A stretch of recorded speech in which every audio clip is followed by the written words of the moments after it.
Welcome back to Action Figure Imagery Toy Reviews, everyone. Today we're having a look at Man-at-Arms, Heroic Master of Weapons, also better known as Duncan from the Filmation cartoon. This is Duncan. Another version, there's a main difference between this figure and the original Man-at-Arms, and I'm sure many of you already know, it's the mustache. The mustache wasn't on the vintage. But it's definitely on this one. He has the look of the vintage figure on him with the mustache. As a matter of fact, when Mattel first made Man-at-Arms, history lesson for those of you who might not know, the vintage figure came with no mustache. Man-at-Arms was originally made with no mustache. It was the idea of the people of Filmation to give him a mustache. Still not familiar with what that reason was. I assume it was so you can distinguish him from the other palace guards, because the other palace guards have the same type of uniform that Man-at-Arms wears: green suit, yellow armor, and so you see the Heroic Master of Weapons display as usual. You see his accessories on behind him. Here's the left side of the packaging, and here's the back of the packaging. Back of the card, like a homage to Filmation. Also, he blasts his weapon. And there's the right side of the packaging. I'm sorry, this is the left side of the packaging. Yes, that's right, this is the left side, and you just got there looking at the right side. Okay, so now you see Man-at-Arms in the packaging. Okay, let's get ready to crack Man-at-Arms open and see what it looks like outside of the packaging. Okay, folks, here's Man-at-Arms Duncan outside of the packaging, also known as Duncan. I'm very pleased with this figure. When I mentioned the differences between this figure and the old vintage figure, speaking of the old vintage figure, here's the old vintage figure right here. If you want to make comparisons, I don't know what I did with the armor and the accessories to this old vintage figure. In a way, this is really a commemorative figure. Still the same thing as the new version of the vintage figure, but those commemorative figures that came out back in the early 2000s, if you remember those. But the main differences are the mustache. You see, the Origins has a mustache. Vintage figure does not have a mustache. And black hair. You can see the black hair for the Origins behind his helmet. You can see the hair is colored black behind his helmet, whereas the old vintage figure, the paint from the helmet was painted over the hair. And also, unlike the old vintage figure, I'll put the old vintage aside, the armor for his arm, his shoulder armor, is in the old vintage figure. It's just one big piece, but when you buy Origins Man-at-Arms, it's two separate pieces. The upper piece and the lower piece is two separate pieces now. It's no longer one big piece joined together like it used to be in the past. I think I know why they did that. Why Mattel did that. Articulation. If it was like the old vintage Man-at-Arms with one piece all together, it would have hindered articulation. So they came up with a solution. The toy engineers came up with a solution to the problem and decided to make them two separate pieces, which makes sense. It may not look too good sometimes. It might be kind of annoying when you want to move his elbow, and it kind of slides off a bit with movement. The two pieces sometimes doesn't stay aligned, as you can see. Sometimes it might fall off. Sometimes it doesn't stay aligned, but that's okay. He still has the shin guards that the original vintage came with. His armor, of course, and his famous weapon, the battle mace, that he's known for. And notice his bodysuit is a much brighter green this time than the old vintage Man-at-Arms. The green is more of a darker green. Seems like the helmet is a brighter blue also. The helmet isn't as... In the older figures, they were darker. It's more brighter and vivid colors right now. More kid-friendly colors, as I could say. Articulation. I'm sure you all are familiar with it, but I'll go over it anyway. You move Man-at-Arms' head back that much, and move it down that much. And if you move it down that much, you notice you can make it like some of that old mini comic art on the back of the old mini comics, where he had his, the upper portion of his mask, of his armor hiding his mouth and nose.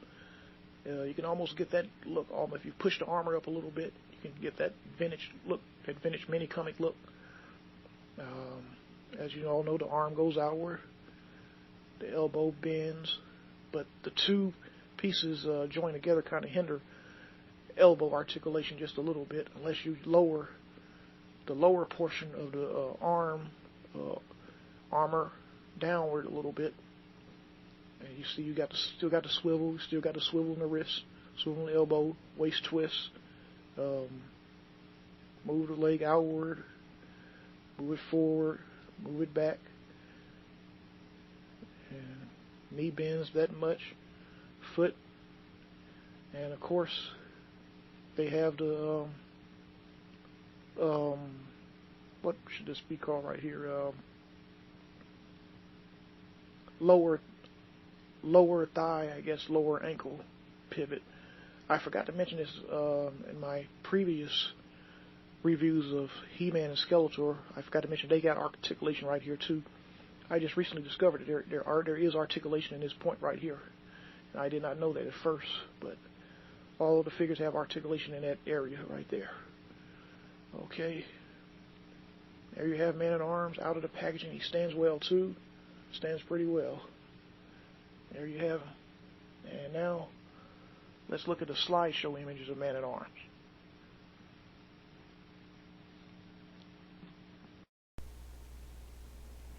Okay, folks, like the other characters in the first wave, other figures in the first wave, as you can see, Man-at-Arms comes with the exact same mini comic known as Beast Barrage as the other figures.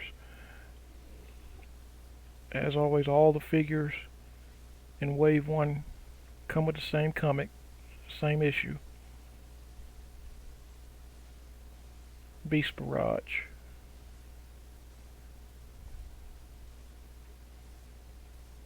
And you can see little highlights of the comic right there. The last couple of pages right there. There's Man-at-Arms in the packaging. Heroic Master of Weapons intro. The only main difference is the mustache. There he is, right side of the packaging. You can see his accessories behind him. And there's the back view of the packaging. Remember that old Filmation intro where he would shoot the laser beam out of his arm gear there? I assume that's a homage to that. The left side of the packaging. That's there he is, out clear casing, and you see accessories behind him and a clear casing. And notice that black hair coming out of his helmet, and you can kind of see it up front too. If you look close enough, you can see the hair protruding out of the back of his helmet. And the vintage figure, as you can see, Man-at-Arms is right around 5 inches tall. The vintage figure didn't have the black hair sticking out of the helmet. It was painted on. Here's a closer up shot. You can see it. Same way with the Filmation cartoon. His hair was not sticking out of his helmet, but for some reason, Mattel chose to have his hair hanging out of his helmet. And when he did have his helmet off in the Filmation cartoon, it was brown, not black.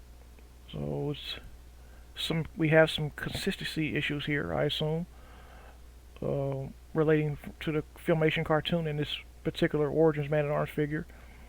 I love the colors of this origin figure. How he's the bright green, the light blue of the helmet. It's a very colorful figure, and when we get ready to compare it to the vintage Man-at-Arms, you can see much lighter colors than vintage, including the helmet and the suit. The green suit is different. I mean, much brighter, vivid colors, and the mustache is the main difference, along with the hair protruding from the helmet, between the vintage and the origin figure, as you can see here.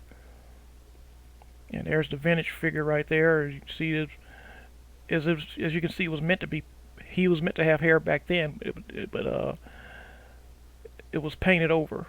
As you can see, look closely, and you see those what looks like hair strands on the back of his helmet, or the vintage figure. Unless the vintage figure at that time, his hair was supposed to be gray. And there's Man-at-Arms next to Origin's He-Man figure. Comparison. There's my attempt at trying to display him in his Filmation intro pose, where he's shooting a laser beam out of his armor, and there's a little battle with Skeletor, using his mace, his battle mace, blocking Skeletor's attack with his mace. There's another shot from a different angle, battling Skeletor again. There he is next to his adopted daughter, Teela. Comparison shot. There's the back of the packaging again. This time the image is scanned in with my computer. And Weapons Master and Royal Advisor Man-at-Arms assist He-Man in the battle against evil. And there's an up-close shot of the same image. Homage to the Filmation introduction. Comparison shot between the hairline of the vintage and the origins figure. And back view. Difference and similarities.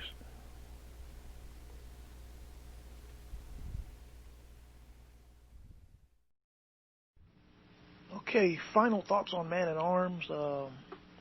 Very excellent figure by Mattel. As you can see, Mattel stayed very true to the looks of the vintage 1980s Man-at-Arms figure, with the exception of the mustache and the jet black hair and sticking out of his helmet in the back. Also, I guess you could say the armor, I guess I could call it that.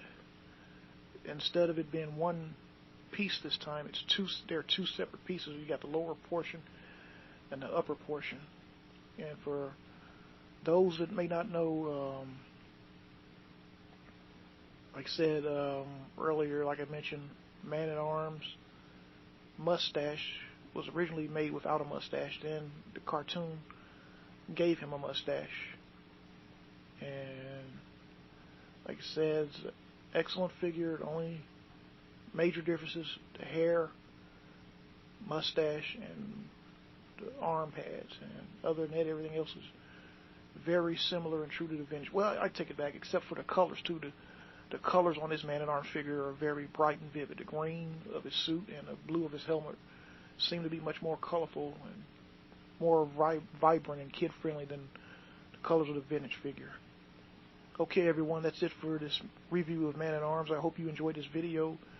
Everyone, have a blessed day, and we'll see you in the next video.